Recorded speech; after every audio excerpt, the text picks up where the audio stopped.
Good evening, I'm Laura Lee. Thanks for joining us. Dan has the night off.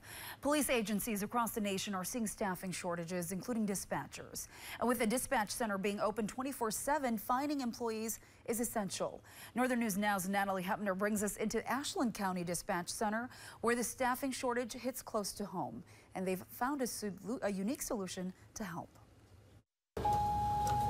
Ashland County 911, where is your emergency? When you call 911, you always expect someone on the other line. 10-423-1351. But recently, the people answering those calls have been harder to find. Mark Hill is a dispatch supervisor in Ashland County, overseeing 6 full-time dispatchers. Ashland County normally has 7 full-time workers. I know in the 3.5-4 years that I've been in the career, I don't remember where there was a time, even not here in other agencies, where it's been full staff and not have a vacancy. According to the Police Executive Research Forum, 78% of police organizations across the nation indicated they had a hard time filling positions in 2022. Ashland County Sheriff Brian Zupke said he thinks the job isn't as attractive anymore with low pay and stressful situations, so fewer people are applying. Ashland County had 4 total dispatchers last year, which is half of what they need. We had experienced some shortages in the beginning of the year where it was kind of somewhat, we believed to be a crisis. We didn't know if we were going to get applicants in at the time. While his staff is now up to 6 full-time dispatchers, Zupke said the job is typically a revolving door and finding applicants is difficult, leaving current dispatchers filling the void. My dispatchers are 84 hours in a pay period for a normal week, and if there's overtime, I've seen anywhere up to 130, 140, even 150 hours in 2 weeks that people are working to help cover because of the shortages. Sheriff Brian Zupke said one solution to the staffing shortage is combining Ashland County's dispatch center with Bayfield County's dispatch center.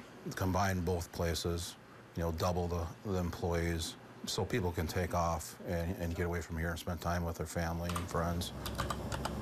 The combination will also help the counties receive more funding and support from the Wisconsin Capitol, something Wisconsin State Senator Romaine Quinn says is necessary. So when Bayfield and Ashland County come together to create a potential joint dispatch, there could be monies from the state to help fund that. We want to fund innovation. 10 for North River checks 1317. Quinn, a Republican who represents Ashland and Bayfield counties, says state funding could also help raise dispatchers' wages.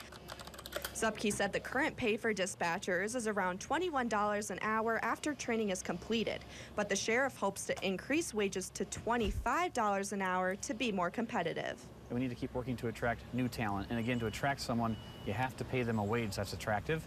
And so giving Ashland County, giving Bayfield County the resources they need to hire these people is important.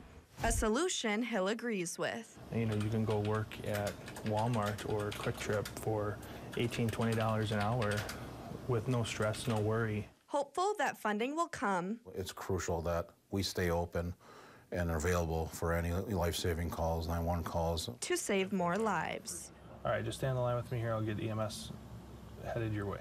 One thing I've always lived by is if somebody needs help and I'm able to help, I'm going to help them. In Ashland, Natalie Hepner, Northern News Now. Natalie, thank you. Now, Sheriff Zupke said the combination of the 2 dispatch centers will take about a year. That center will then be located in Washburn, Wisconsin, with around 15 total dispatchers. Ashland County would keep the space in the sheriff's office as a backup if needed. Now, those pay increases, that's still in the early stages of proposals.